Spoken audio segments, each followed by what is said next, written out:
Somehow the Rockets landed Russell Westbrook in a trade for Chris Paul and draft compensation. A Rockets source told Tim McMahon that Chris Paul and Harden's relationship did not factor into a trade, saying, quote, "That would not have driven us to something we otherwise wouldn't have done." Clinton, you buying that? No, I'm not buying it because it doesn't make sense on either level. Number one, two players not getting along, perfectly good reason to trade one of them. That's what I don't understand why nobody's willing to admit this year. If you can get something and one of your guys says, hey, I can't play with this guy, get rid of one of the guys so that your team can actually play. Number two, when you throw in the draft compensation, I'm not sure how much better the Rockets have gotten. I mean, I just don't know that that's provable. And so if you think about what it all adds up to, coming back to the relationship to me isn't some huge knock on anybody. It's just a reality of what happened. And no, therefore, I don't believe it shouldn't be a factor because it should have been a factor either way. Yeah, I'm going to borrow Nick's BS detector on that. Right. I'm like, what are we talking about? Of course it's a factor. And the idea of, okay, maybe the fit isn't there game-wise, but if it's more of a fit personality-wise, you know, NBA season's a slog. You're around these guys more than you're around your family, more than you're around your friends. If there's a personality conflict, it poisons that locker room. So if they at least have two talented guys who want to work together, that's a better start than they had at the end of last year with Chris Paul. And let me pose this. If they don't make this trade, how long before James Harden says, I'm out? Right. I mean, that's your risk. If you don't make this trade. Him. You have no loyalty to Chris Paul anymore. He's not good enough. That is the reality, truly. Chris Paul is not good enough to warrant putting down any kind of layers to making him happy. Tim had a great story about it. Our pal Vinny Goodwill did as well in the last few weeks. There was a bad relationship, and almost always, guys, as we know in the league, where there's smoke with this stuff, there's usually fire. Yeah. When that stuff starts coming out, it's like, it's pretty bad. So this was the move, and Ramona, it speaks exactly to what you're saying.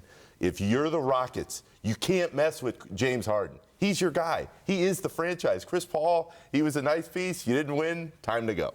They were trying to make this work, though, before the Russell Westbrook thing came up, which no one expected. I spoke to a Rocket source in Vegas, and he said he was reading the Jordan rules to say, oh, people had problems before and figured it out. And now he plans to read David Halberson's breaks of the game about the Blazers back in the 70s for the same reason, as a reassurance that it can be so crazy, but you can still win. Okay, so they trade for Russell Westbrook. That's their big move. But before that, they were talking about trading Clint Capela, PJ Tucker, Eric Gordon. And from what I can tell you, those are off the table now. My understanding from a source close to the Rockets that all those trades that were discussed before the Jimmy Butler free agency are now off the table. They're rolling with this group. Are they good enough to contend now?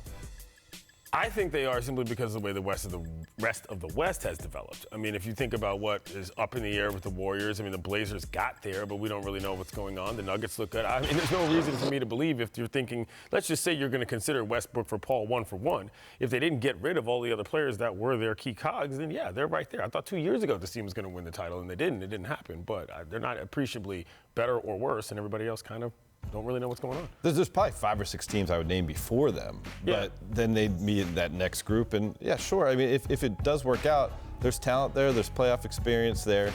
I believe in Mike D'Antoni as a coach. I know some don't. I would say, you know, a couple things break their way. You could be in the Western Conference Finals. You get to the Western Conference Finals, you know, a turned ankle or something like that could turn the series. That roster was one Chris Paul hamstring away from beating the Warriors. Yep. Yeah. Now you replaced Chris Paul with Russell Westbrook, who's had his fair share of health issues, but is a lot younger and a little more spring in those legs. The Rockets feel a lot to me this year like the Lakers. They better win right now because Westbrook's contract is so awful moving forward. This is the time. You've got all the other pieces in place. If they don't do it next year, just like with the Lakers, you go, uh-oh, because I don't think they're going to be able to do it. Clinton, we're trading you for a future first and a pick swap next. Not worth that much, guys. Yeah, no. Future first. There's no. Top 14 protected? Maybe. Okay. All right. I'll live with that. Thanks for watching ESPN on YouTube. For more sports highlights and analysis, be sure to download the ESPN app. And for live streaming sports and premium content, subscribe to ESPN+.